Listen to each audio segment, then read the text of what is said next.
In the forgotten reaches of the Thornwood Mountains, where winter reigns eternal and mercy is as rare as spring flowers, Lyra Hale had learned that survival meant accepting the cold, both outside her door and within her heart. 3 months had passed since the words that shattered her world. "You're nothing but a broken omega, Lyra. You'll never be enough." 3 months since Marcus Whitefang had cast her aside like a defective tool, choosing perfection over the scarred soul who had loved him with desperate devotion. 3 months since her own pack had turned their backs, whispering that perhaps it was better this way, that damaged goods belonged in the shadows, where they couldn't contaminate the pure bloodlines. Now she existed in the space between heartbeats, between hope and despair, in a cabin where silence had become her only companion and solitude her sole protection. The mountains offered brutal honesty. Here, weakness meant death, and she had learned to be strong in all the ways that mattered, except the one that could heal the fractures in her spirit. But on this night, as the worst storm in a generation clawed at her sanctuary with teeth of ice and fury, fate would test the very foundations of her carefully constructed isolation. For sometimes the most broken among us are chosen to shelter the most precious, and sometimes a rejected Omega's greatest act of mercy becomes the key that unlocks a destiny she never dared to dream. In the howling darkness beyond her door, 2 golden eyes watched through the blizzard, carrying secrets that would transform her exile into empire, her pain into purpose, and her wounded heart into the cornerstone of a love powerful enough to reshape kingdoms. The storm was coming for them all, but first, it would bring them home. Before we begin, remember to subscribe to our channel and turn on notifications. Every day, a new story awaits you. Now, let us begin. The wind screamed through the jagged peaks of the Thornwood Mountains like the dying breath of ancient gods, carrying with it flakes of snow so sharp they might have been carved from crystal. Each gust rattled the thick wooden shutters of Lyra Hale's cabin with a violence that spoke of nature's fury unleashed, promising a storm that could bury entire valleys for weeks. She had seen such storms before, had lived through the legendary blizzard of her childhood that claimed 17 lives and left the mountain communities isolated for nearly 2 months. This felt worse. Lyra adjusted the iron poker against the burning logs in her stone fireplace, coaxing the flames higher as amber light danced across the hand-hewn timber walls. The cabin was small but solid, built by her grandfather's hands decades ago when the old ways still mattered, when shifters and humans lived in careful balance among these peaks. Every beam had been blessed, every nail driven with purpose. It had weathered countless storms, and she prayed to the Moon Mother it would weather this one too. The isolation had become her closest companion these past 3 months, ever since that terrible morning when Marcus Whitefang had looked into her eyes and spoken the words that shattered her world into irreparable fragments. "You're nothing but a broken omega, Lyra. Damaged goods. You'll never be enough. Not for me, not for any alpha worth having." The memory still cut deeper than winter wind. She had loved him with the desperate intensity of someone who had never known unconditional acceptance, who had grown up on the edges of pack life like a shadow that no one quite acknowledged. Marcus had been her salvation, or so she thought, the beta wolf who saw past her quiet nature and unusual independence for an omega. For 3 years, she had believed his promises that her differences didn't matter, that her inability to submit completely was endearing rather than defective. She had been a fool. When Marcus found his true mate, a sweet conventional omega named Sarah, who dropped her eyes and bared her throat at the first hint of dominance, Lyra became nothing more than an inconvenience to be discarded. The Pack Council had made their position clear. Marcus was to be the next beta, and his mate would stand beside him. Sarah was perfect for the role.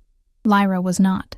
The formal rejection had been a mercy compared to the whispered conversations that followed, the pitying looks, the way conversations died when she entered a room. Her own adoptive family, the Hales who had taken her in as an orphaned child, had supported the council's decision with embarrassed apologies and suggestions that perhaps it was time for her to find her place elsewhere. So she had. Here, in her grandfather's forgotten cabin, where the only voices were the wind and her own thoughts, where the only expectations were survival. Snow pelted against the windows with increasing violence, each impact like tiny fists demanding entry. Lyra pulled her hand-knitted shawl tighter around her shoulders and settled deeper into the worn leather armchair that had been her grandfather's favorite. A thick book of medicinal herb lore lay open across her knees, Healing Plants of the Northern Wilderness by Dr. Eleanor Ashford. Its pages filled with careful annotations in her grandfather's spidery handwriting. Learning to survive alone had become more than necessity. It was a kind of meditation, a way of proving to herself that she didn't need anyone else's approval to exist. Each day brought small victories, successfully preserving meat for the winter, identifying edible plants, maintaining the cabin's weatherproofing. Each night she fell asleep with the satisfaction of self-reliance, even if loneliness sometimes crept in during the darkest hours. The sound that made her pause mid-page was barely audible above the storm's roar, a high, keening cry that seemed to come from just beyond her door. Lyra tilted her head, listening intently. Mountain lions sometimes ventured this high during harsh weather, and she had seen evidence of a large bear denning somewhere nearby. But this sound was different, smaller, desperate. She closed the book carefully, marking her place with a pressed mountain laurel bloom, and moved to the front window. The glass was nearly opaque with frost and driving snow, but she could make out shapes moving in the white chaos beyond. Something dark against the pristine drifts, something that didn't belong. The cry came again, weaker this time, and Lyra's omega instincts flared to life despite her efforts to suppress them. Every fiber of her being recognized distress, particularly the distress of something young and helpless. It was a curse of her nature, this compulsive need to nurture, to protect, even when protection might cost her everything. Against every rational thought that screamed for her to stay safe inside her secure cabin, Lyra unbarred the heavy oak door and pulled it open. The cold hit her like a physical blow, stealing the breath from her lungs and sending ice crystals shooting through her sinuses. The wind immediately tried to tear the door from her grasp, and she had to brace her entire body weight against it to maintain control. Through the swirling white chaos, she could barely make out the dark shapes she had glimpsed from inside. There, pressed against her doorframe as if seeking shelter from the merciless wind, were two wolves. The larger one, clearly female, lay on her side, flanks heaving with exhaustion. Her fur was the color of moonlight on fresh snow, silver white with darker markings around her ears and muzzle. She was massive, far larger than any wild wolf Lyra had ever encountered, with the noble bearing that spoke of shifter blood even in this desperate state. But it was the smaller shape that made Lyra's heart clench with protective fury. A pup, so young it could barely be weaned, pressed against the she-wolf's belly. Its fur was darker, the deep charcoal of storm clouds, and it was making the heartbreaking sounds that had drawn her outside. The little creature was shivering violently, despite the she-wolf's attempts to shield it with her body. "Oh, blessed moon," Lyra whispered, immediately dropping to her knees in the snow without regard for the cold that instantly soaked through her wool pants. The pup's cries intensified when it caught her scent, tiny head lifting to reveal eyes of the most extraordinary gold, not the yellow amber of ordinary wolves, but true gold, like captured sunlight. There was intelligence in that gaze that made her breath catch, ancient wisdom in a face that couldn't be more than a few weeks old. This was no ordinary wolf pup. The she-wolf raised her great head when Lyra approached, lips pulling back to reveal teeth like ivory daggers. But there was no true aggression in the gesture, only the desperate wariness of a mother protecting her young. Their eyes met across the space of heartbeats, amber to hazel, and Lyra saw exhaustion there, pain, and something that looked remarkably like hope. "I won't hurt you," she murmured, extending her hands slowly, palms up in the universal gesture of peace. "Either of you, but you'll both freeze to death out here." The she-wolf studied her for a long moment, nostrils flaring as she took in Lyra's scent. Whatever she smelled there seemed to reassure her, because the tension left her massive frame, and she allowed her head to rest on the snow-covered boards of the porch. The gesture was pure trust, and it nearly broke Lyra's heart. Working together with careful urgency, they managed to get both wolves inside the cabin. The she-wolf was weak but mobile, leaning heavily on Lyra as they navigated the threshold. The pup she carried herself, feeling the frightening fragility of the small form through wet fur.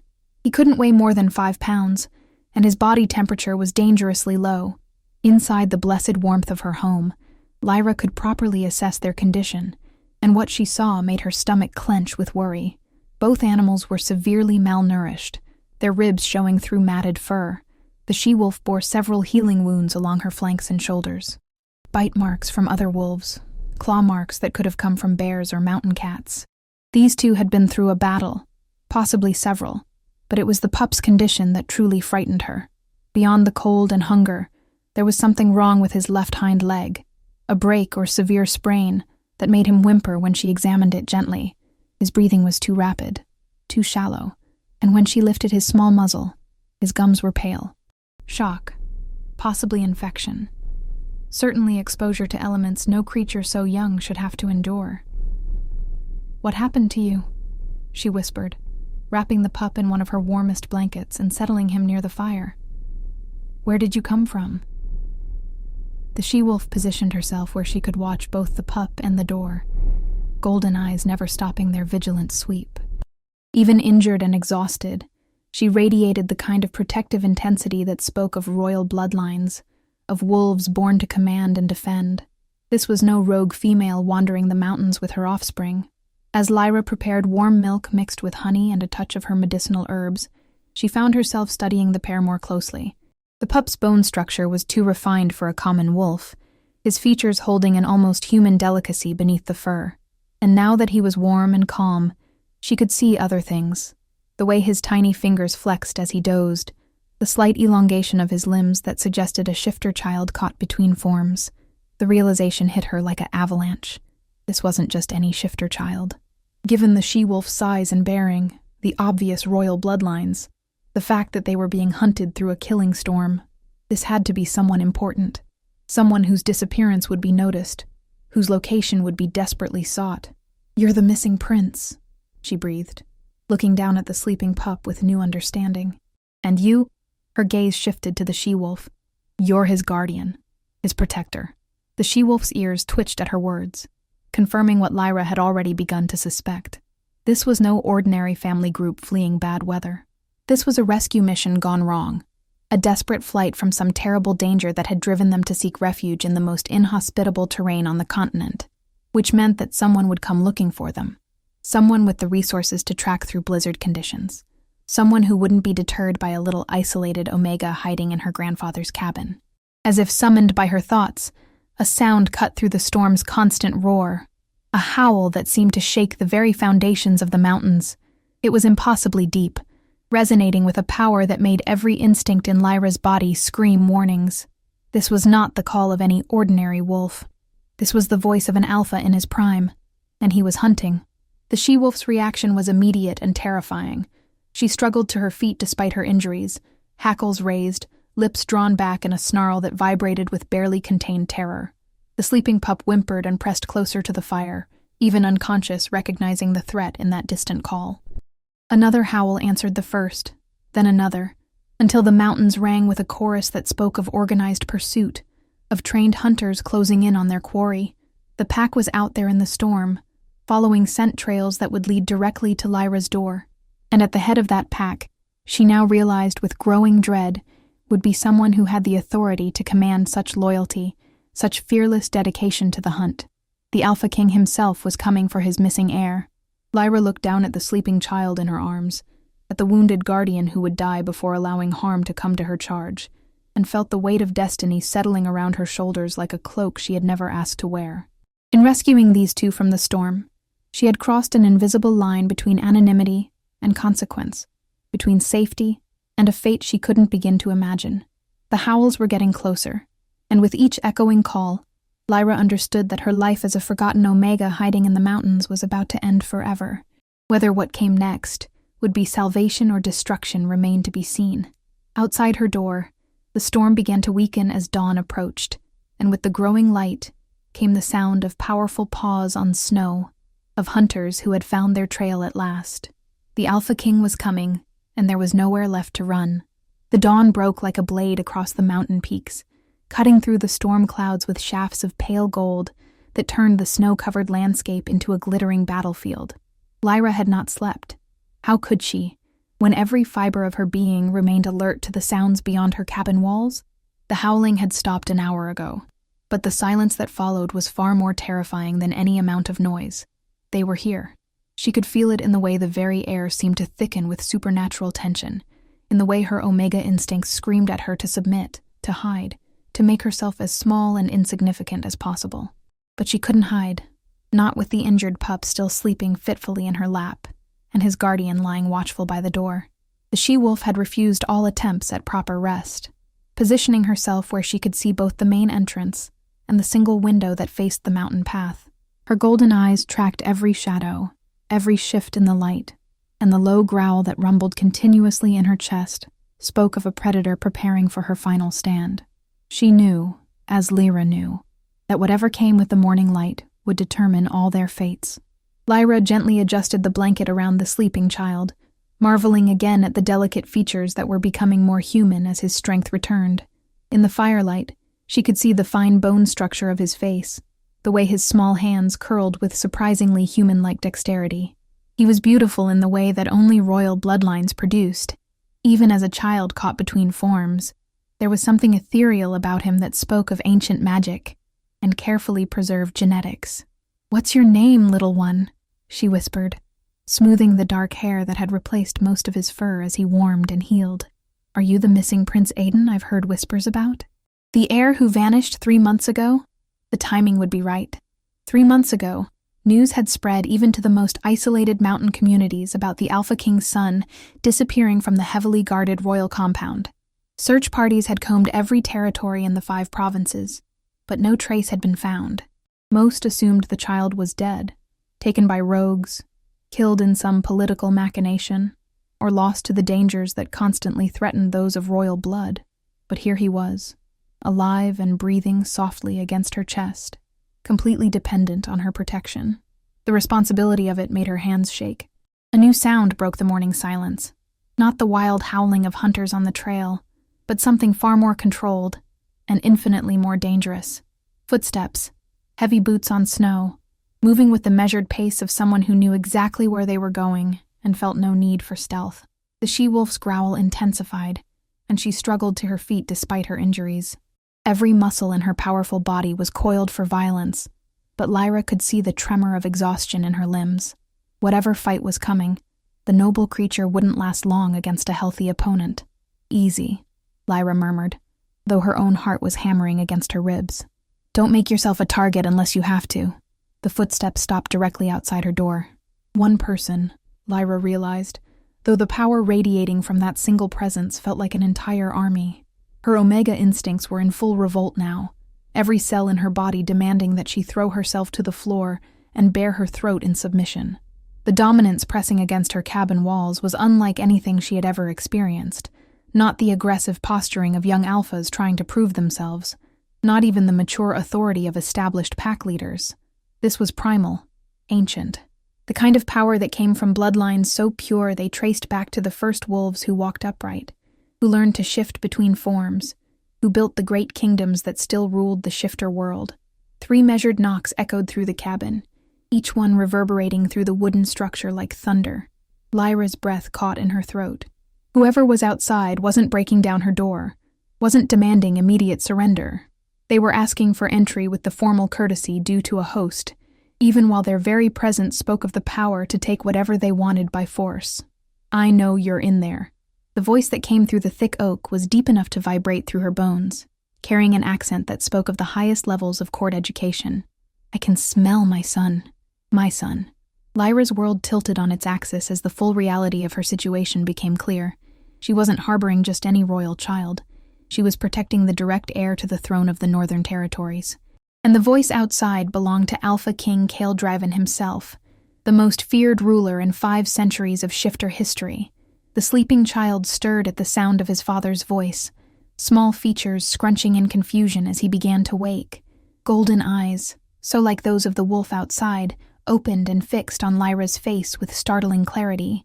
There was recognition there, and something that might have been trust, despite the tension radiating from every adult in the vicinity. "Papa." The word was barely a whisper, spoken in the high, sweet voice of a child who had learned human speech even while retaining his wolf form. Prince Aiden struggled to sit up in Lyra's arms, tiny head turning toward the door with desperate hope. The silence that followed was absolute. Even the wind seemed to pause, as if the mountains themselves were holding their breath. When the Alpha King spoke again, his voice had changed completely. Gone was the formal authority, replaced by something raw and vulnerable that made Lyra's throat tighten with unexpected emotion. Aiden, just the name, spoken like a prayer, answered, "You're alive." "Papa!" The prince's cry was stronger now, and he began struggling in earnest to reach the door. Lyra found herself caught between her protective instincts and the child's obvious joy at hearing his father's voice. Every story she had ever heard about King Kyle painted him as a monster, a ruler who maintained order through fear, who had never shown mercy to enemies and barely tolerated allies. But the voice speaking to his son held nothing but love. "I'm here, little wolf," the king continued, and Lyra could hear him moving closer to the door, probably pressing against it as if proximity could somehow bridge the barrier between them. "Papa's here. Are you hurt? Are you afraid?" "Guardian Luna is hurt," Prince Aiden replied, his vocabulary surprisingly advanced for one so young. His small hand gestured toward the she-wolf, who Lyra now understood to be Luna, one of the legendary royal guard, warriors handpicked for their absolute loyalty and trained from birth to protect the royal family with their lives. "I know, son. We're going to help her. But first, I need to talk to the lady who's been taking care of you both."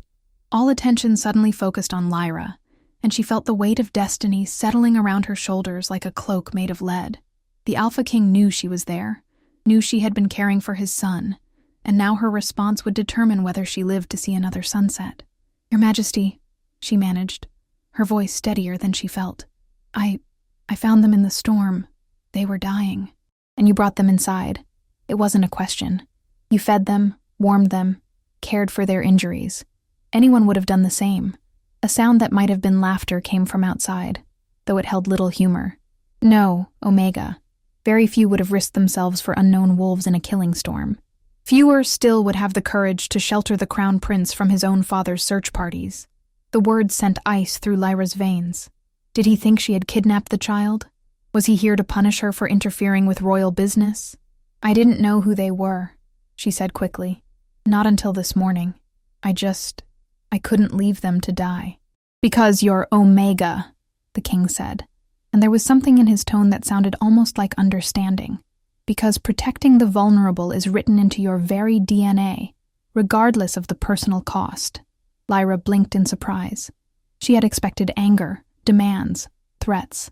She had not expected this strange conversation about the nature of her secondary gender, conducted through a door while his injured son sat in her lap. "Your Majesty," she began again, then stopped. What was the protocol for this situation? How did one address the most powerful alpha in the known world while hiding in a mountain cabin with his heir? "Kale." The correction came quietly. "My name is Kyle, and you are Lyra Hale, formerly of the White Fang Pack, granddaughter of Henrik Hale, who served my father's military with distinction." The fact that he knew her name, her family history, sent a chill down her spine.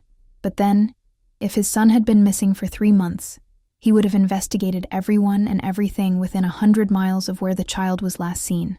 "How did you find us?" she asked. Luna managed to send a message before the storm hit completely. A single howl that gave me a direction to search. From there, it was simply a matter of following the scent trails once the wind died down enough. And what happens now? The question hung in the air between them, pregnant with possibilities that ranged from gratitude to execution. Lyra had heard enough stories about the Alpha King's justice to know that his mercy was not something to be counted upon. "Now," he said slowly, "I would very much like to come inside and hold my son.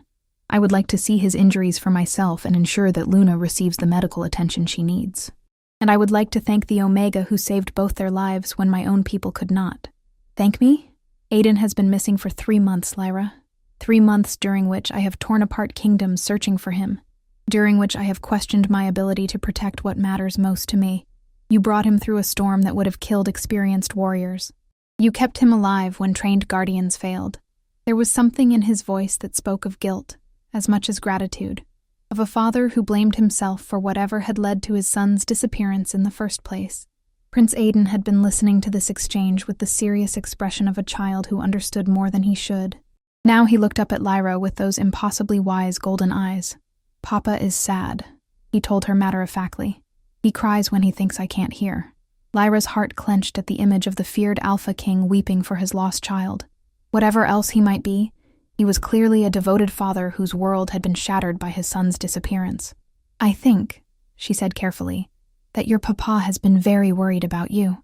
Guardian Luna says bad people want to hurt me. That's why we had to run in the snow. Bad people. A chill ran down Lyra's spine as she realized the implications. This hadn't been a simple kidnapping or accident. Someone had actively been hunting the crown prince. Someone dangerous enough to force Luna to flee into a killing storm rather than face them. Your Majesty. Chaol, she corrected herself. Is Prince Aiden still in danger? Are the people who were hunting him still out there? The pause that followed her question was answer enough. The immediate threat has been neutralized, the king said finally.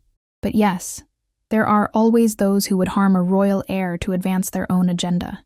It's why I travel with a full security detail, why Luna was assigned as his personal guardian, why his location is usually known to the minute. Usually. Another pause. There was a betrayal. Someone I trusted. Someone who knew our security protocols and used that knowledge to arrange an attack on Aiden's convoy. Luna managed to escape with him, but barely. And this person who betrayed you has been dealt with. The words were spoken with such flat finality that Lyra had no doubt what dealt with meant in the vocabulary of kings. Prince Aiden had grown restless during this conversation, clearly wanting to be reunited with his father, but unable to reach the door on his own. His injured leg was healing. Omega Care had its benefits, but he was still too weak to walk properly. Papa, he called plaintively, I want to see you. The raw longing in the king's voice when he replied nearly broke Lyra's heart. I want to see you too, little wolf, more than anything in the world. Lyra made her decision. Whatever else King Chaol might be, he was a father desperate to hold his child, and she was an Omega whose every instinct screamed at her to reunite them. I'm going to open the door, she announced, standing carefully with the prince still in her arms. But I need your word that Luna won't be harmed. She's been protecting your son with her life. Luna is one of my most valued guardians, the king replied immediately. She will be honored and cared for, not punished. Lyra walked to the door, aware of Luna's golden eyes tracking her movement. The she-wolf was tense, but not aggressive.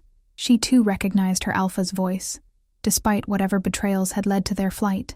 With one hand supporting the prince and the other on the heavy door bar, Lyra took a deep breath and lifted the barrier that had separated father from son.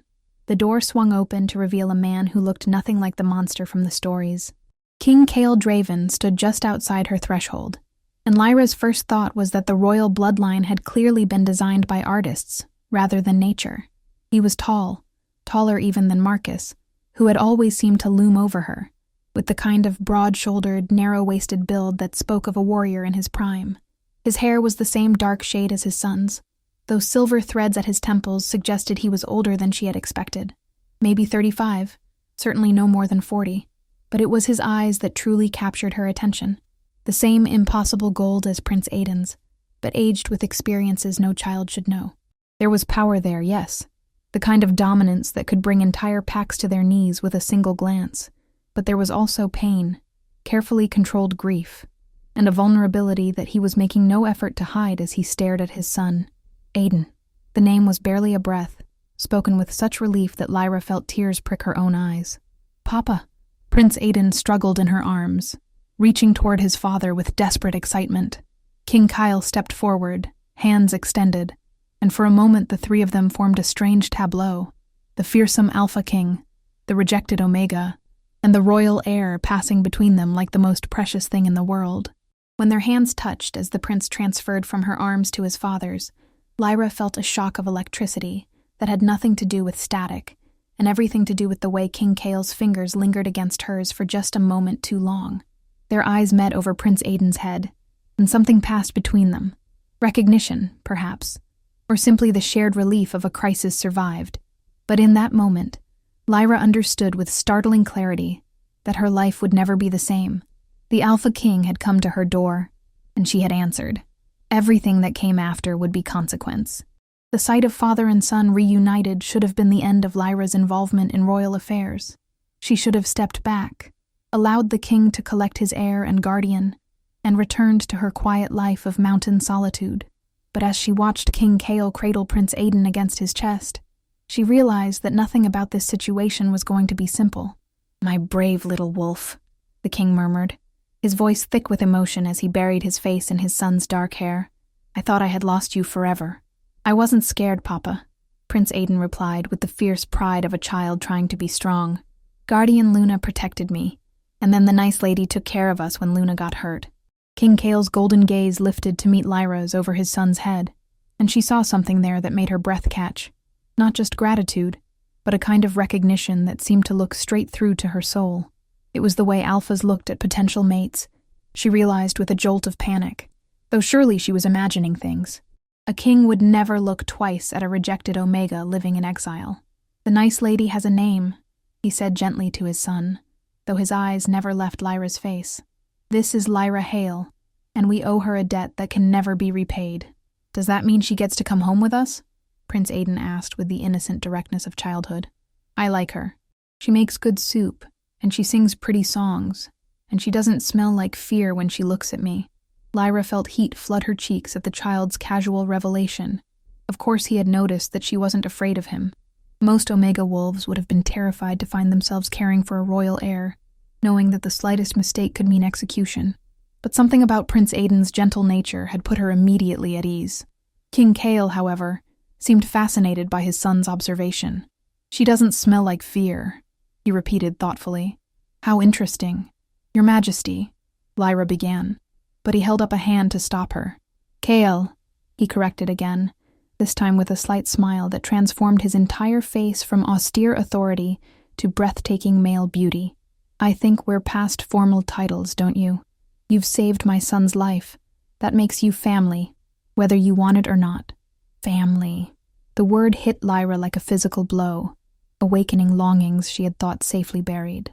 She had dreamed of family once, had imagined herself as Marcus's mate, bearing his children, finding her place in the pack structure. Those dreams had died with his rejection, leaving her convinced that she was destined for solitude. I don't understand, she managed. Don't you? King Kale stepped closer, still holding his son, and Lyra caught his scent for the first time. It was overwhelming. Pine forests and winter storms, leather and steel and something indefinably wild that spoke of power beyond imagining. But underneath all of that was something else, something that made her Omega instincts purr with recognition and desire. Mate. No, that was impossible. Kings didn't mate with outcasts, with broken Omegas who had already been rejected once.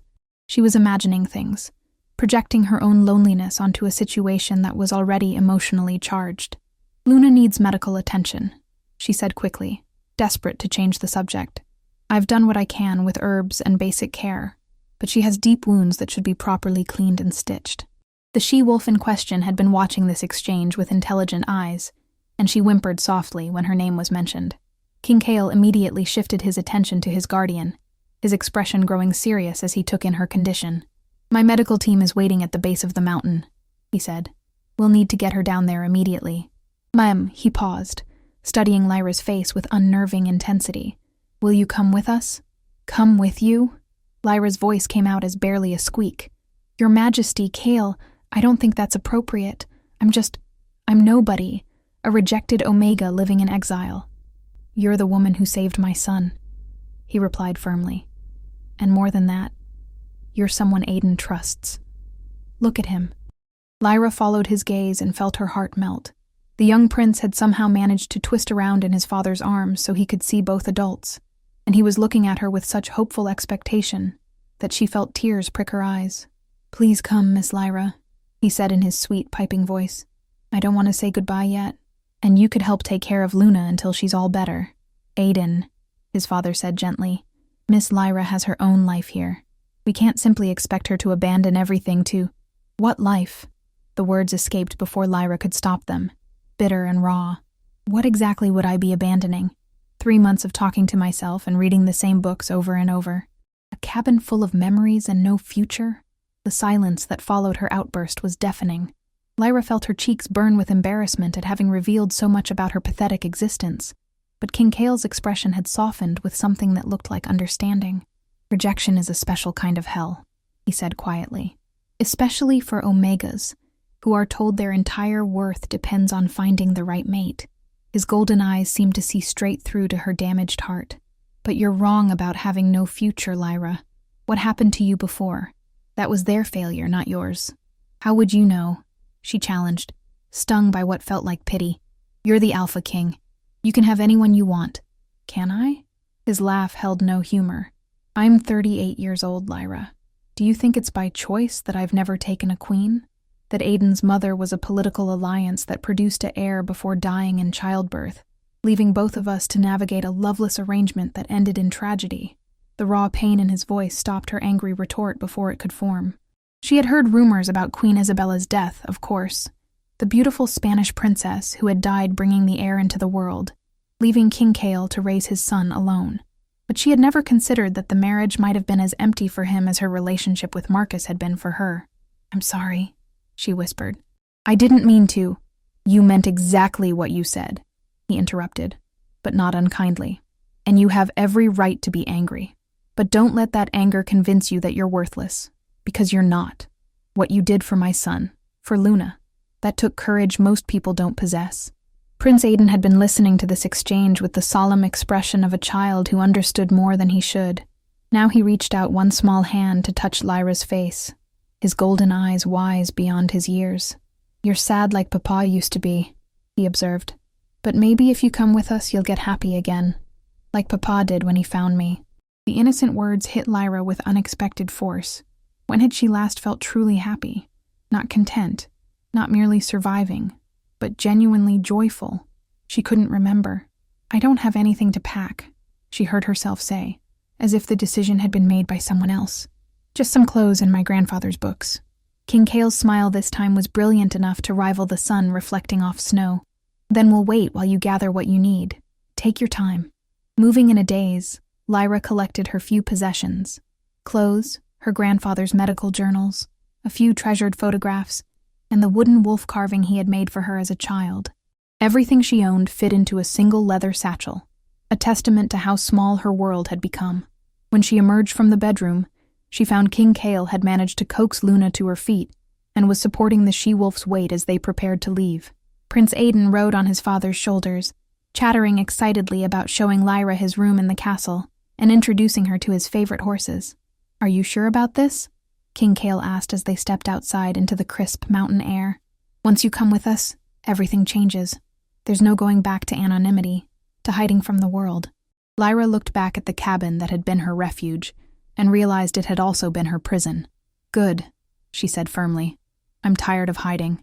The journey down the mountain revealed the full scope of the search operation that had been mounted for the missing prince. The forest was filled with wolves in both human and shifted form, all wearing the distinctive silver collars that marked them as royal guard. They had been combing every inch of the mountainside, Lyra realized, probably for days. At the base of the mountain, a mobile command center had been established, complete with medical facilities, communications equipment, and housing for what looked like a small army. The efficiency of it all was breathtaking. This was how a king mobilized when his heir was threatened. Luna was immediately taken to the medical tent, where a team of shifter doctors began treating her wounds with a combination of traditional medicine and modern techniques. Prince Aiden refused to leave Lyra's side, clinging to her hand as if afraid she might disappear if he let go. "He's never been attached to anyone like this before," King Cale observed, watching his son show Lyra around the camp with obvious pride. "Not even Isabella, though she tried to bond with him before she died." "He's been through trauma," Lyra replied, smoothing the child's hair as he pressed against her side. "Sometimes children attach strongly to whoever makes them feel safe after something frightening. Is that what you think this is? Trauma bonding?" There was something in his tone that made her look at him more carefully. He was studying her with the same intensity he had shown at the cabin, as if trying to solve a particularly complex puzzle. "What else would it be?" she asked. "In shifter culture, there are old stories about recognition," he said slowly. "The idea that wolves can sense things about people that go beyond normal perception. Compatibility, trustworthiness, even—" He paused, seeming to choose his words carefully. "Even potential bonds that haven't formed yet." Bonds? Lyra's heart started beating faster, though she wasn't sure why. Mate bonds. Family bonds. The connections that tie us together across time and space. His golden eyes met hers directly. "My son has never shown this kind of immediate trust to anyone, Lyra. Never. It makes me wonder what he senses about you that the rest of us are missing." Before she could respond to this unsettling observation, one of the royal guard approached with news that would change everything once again. "Your Majesty," the guard said, bowing deeply, "we've received word from the capital. There's been another attempt on your life, and the Council of Alphas is demanding your immediate return. They say the kingdom cannot remain stable with both you and the heir away from the seat of power. King Kyle's expression hardened immediately. What kind of attempt? Poison in your private dining room. Your food taster is recovering, but barely. The perpetrator escaped, but not before leaving evidence pointing to the same conspiracy that orchestrated Prince Aiden's kidnapping. The words sent ice through Lyra's veins. The danger wasn't over. If anything, it was escalating. Someone wanted both father and son dead, and they were willing to strike at the heart of the kingdom to achieve their goals. We leave for the capital immediately, King Kale decided. Full security protocols, no stops except for fuel and food. Your Majesty, the guard continued hesitantly. The council specifically requested that the prince be returned to the secure nursery in the palace. They feel his safety can be better guaranteed there than traveling with you. Absolutely not. The refusal was immediate and non-negotiable. Aiden stays with me. After what happened, I'm not trusting his security to anyone else. Prince Aiden had been listening to this conversation with growing distress, and now he tugged on Lyra's sleeve with obvious anxiety. Miss Lyra has to come too, he declared firmly.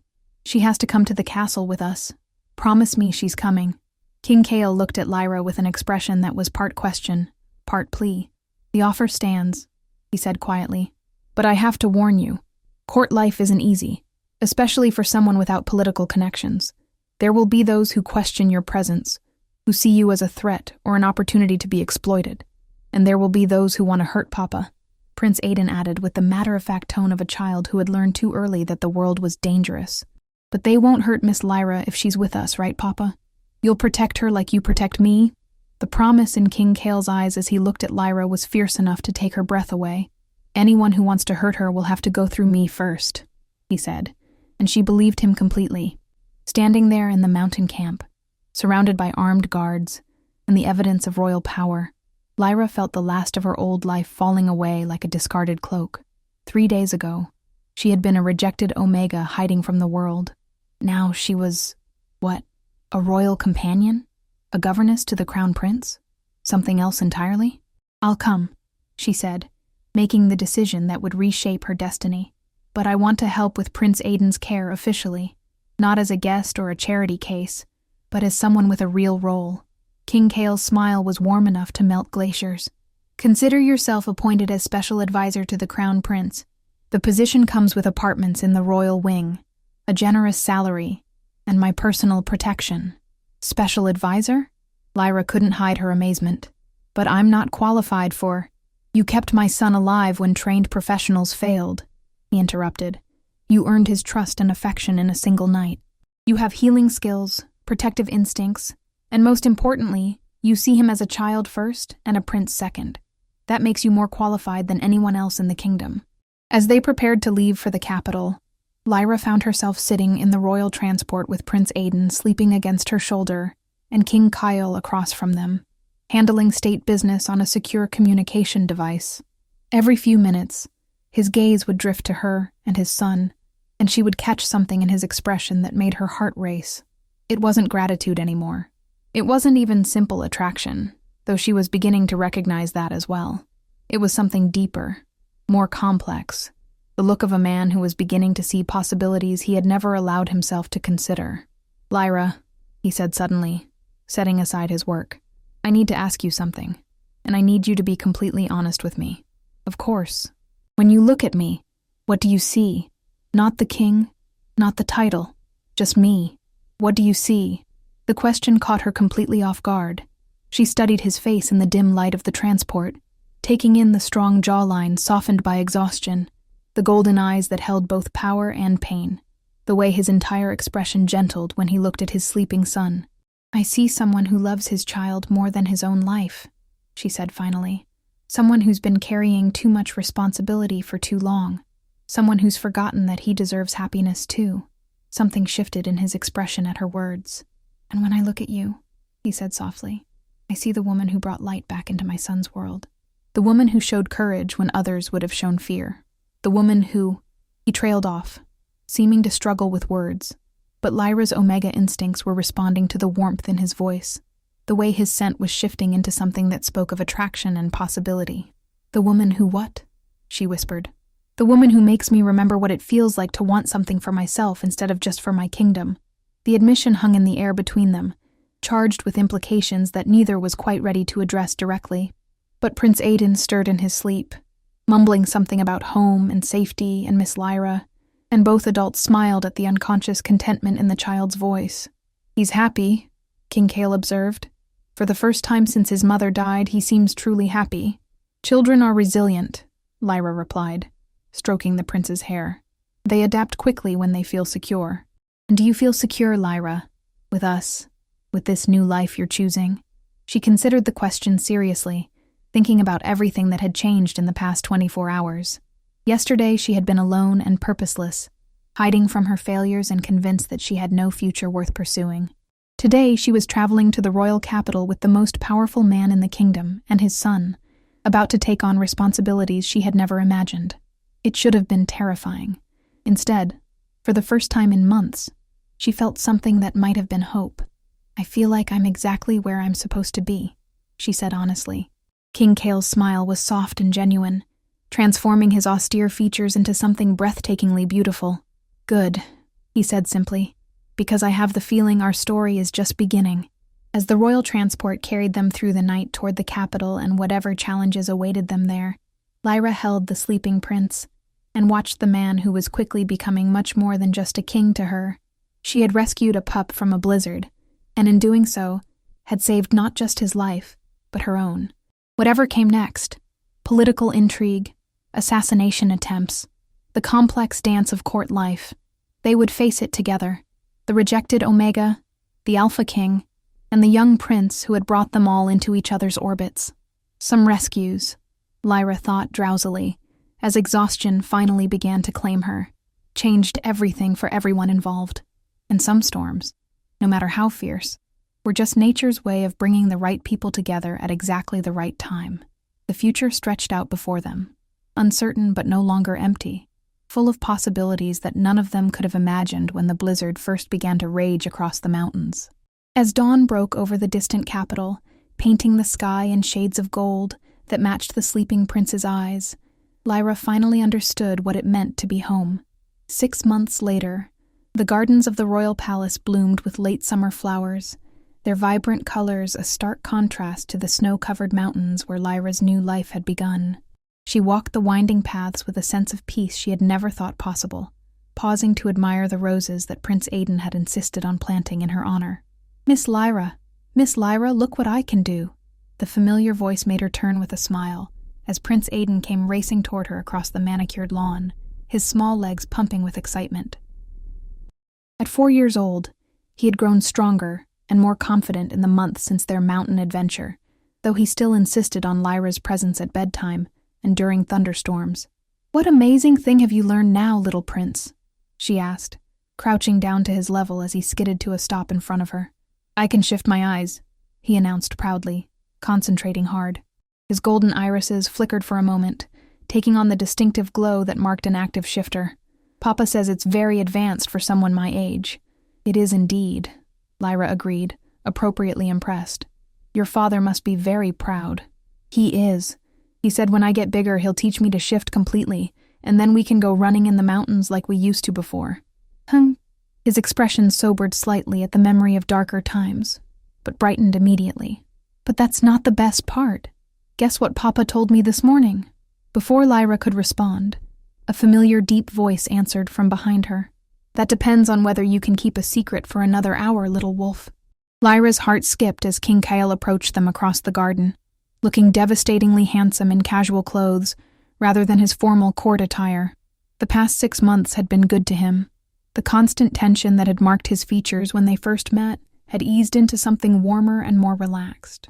The smile that had been so rare in those early days now came easily, especially when he looked at his son, or at her. "Papa!" Prince Aidan launched himself into his father's arms, with the fearless enthusiasm of a child completely secure in his parents' love. "I almost told her the secret." "Almost doesn't count," Cale replied solemnly, though his golden eyes sparkled with amusement.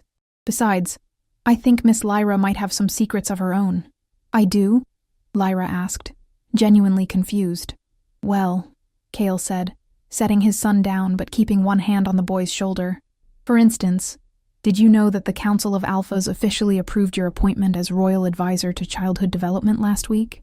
The position comes with a permanent residence in the palace, a seat on the Educational Council, and a rather substantial raise in salary. Lyra's eyes widened. But I never applied for.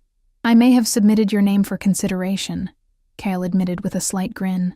Along with a detailed report of your exceptional qualifications and the remarkable improvements in Prince Aiden's development under your care, the council was persuaded. Persuaded by what?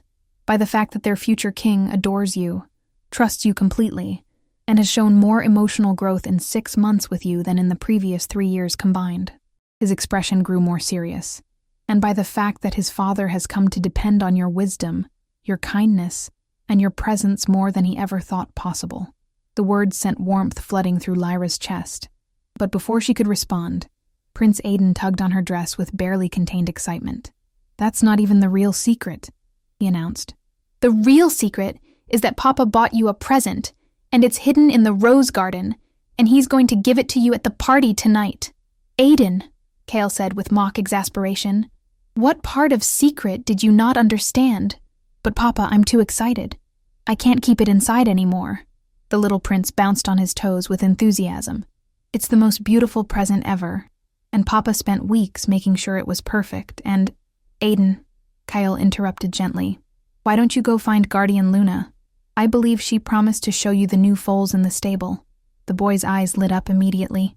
Luna had recovered completely from her injuries and resumed her duties as the prince's primary guardian, though her relationship with the royal family had evolved into something more like beloved family member than mere protector.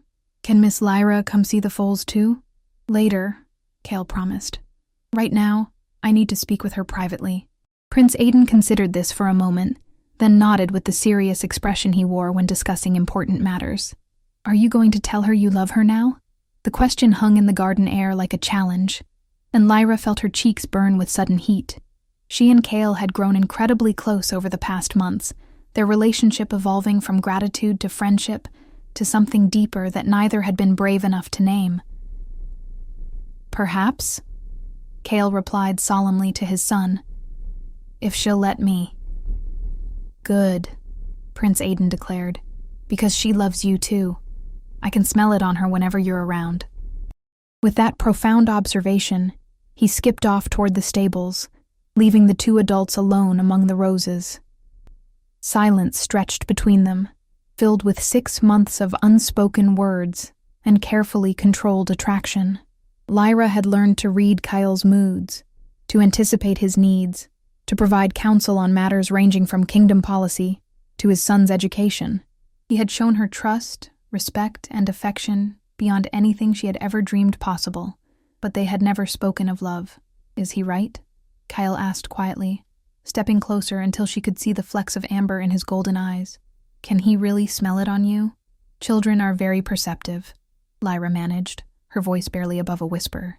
"That's not an answer." "What answer are you looking for?" "The truth." He reached up to cup her face gently, his thumb stroking across her cheekbone with infinite tenderness. "The truth about what you feel when you look at me. The truth about whether this connection between us is real or just my imagination." Lyra closed her eyes, leaning into his touch despite the voice in her head that warned her to be careful, to protect herself, to remember what had happened the last time she dared to love someone.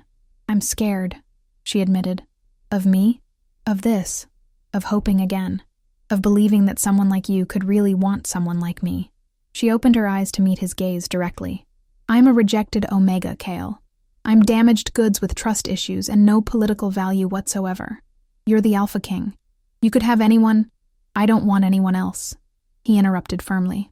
"I haven't wanted anyone else since the moment you opened your door to a stranger in a storm and changed my entire world." "The moment I what?" "Opened your door," he repeated, his hands framing her face now as his thumbs traced gentle patterns on her skin. "Most people would have turned us away. It was dangerous, taking in unknown wolves during a blizzard. You had no reason to trust us, no obligation to help us. But you saw creatures in need and opened your door without hesitation. Anyone would have—" "No," he said firmly. "They wouldn't have. And even if they had, they wouldn't have cared for us the way you did. They wouldn't have sung lullabies to a frightened child or spent the night nursing an injured guardian back to health. They wouldn't have put themselves at risk to protect strangers. I couldn't just leave you to die, because you have the most beautiful heart I've ever encountered, he said softly. Because you see need and respond with love, not calculation. Because you looked at my son and saw a child who needed comfort, not a political opportunity. Cale, I love you, he said simply, the words falling between them like flower petals. I love your courage and your kindness and the way you make my son laugh. I love your strength and your stubbornness and the way you argue with me when you think I'm being unreasonable. I love the way you smell like home and safety and everything I never knew I was missing. Tears spilled down Lyra's cheeks as the words she had never expected to hear wrapped around her heart like a warm embrace. I love you too, she whispered. So much it terrifies me. Then marry me, he said, his voice rough with emotion. Be my queen, my mate, my partner in all things. Help me raise Aiden and rule this kingdom and build something beautiful together. What? Lyra's mind reeled at the sudden proposal. Cale, you can't just... there are protocols, political considerations. The only consideration that matters is whether you'll have me, he interrupted. The council can object all they want, but the law is clear. The Alpha King chooses his own mate, and I choose you, Lyra Hale. I choose you with everything I am. Before she could respond, he was sinking to one knee among the roses, pulling a small velvet box from his pocket. I had this made in the traditional style, he said, opening it to reveal a ring unlike anything she had ever seen.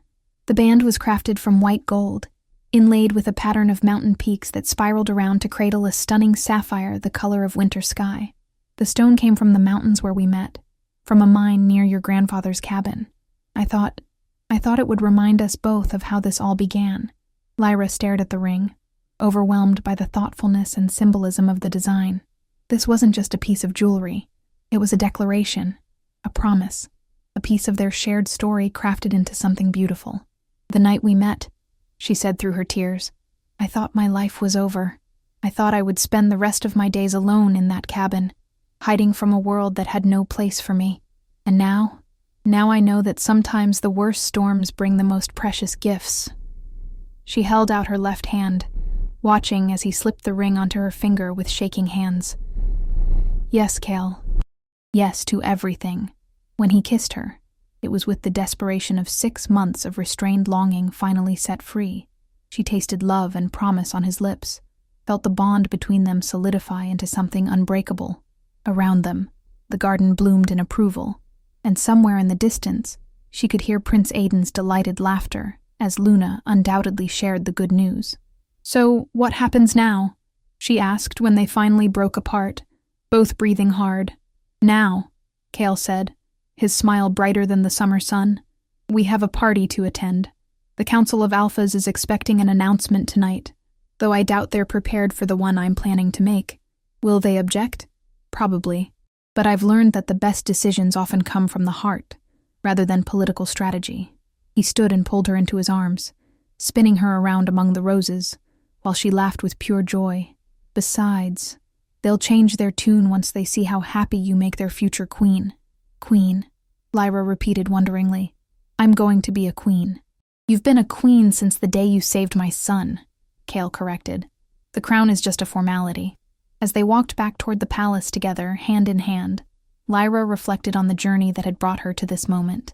6 months ago, she had been a broken Omega convinced that love was not meant for someone like her.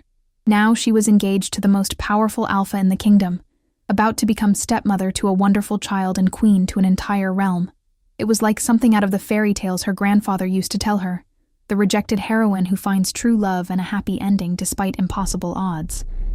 Except this was better than any fairy tale because it was real. The future stretched ahead of them, bright with possibility and promise. There would be challenges, certainly. Royal life was never simple, and there were always those who would question an Omega's fitness to rule. But they would face whatever came together, the 3 of them and their extended family of guardians and loyal subjects. The storm that had brought them together was long over, but the love it had created would last forever. And sometimes, Lyra thought as Prince Aiden came running toward them with Luna at his side, shouting congratulations and demanding to know when the wedding would be, The most beautiful stories began with the simple act of opening your door to someone in need. After all, you never knew when a lost prince might lead you to your own happily ever after. If you enjoyed this story, a like or comment really helps. And if you wish to hear more tales like this one, make sure you subscribe so you never miss the next tale.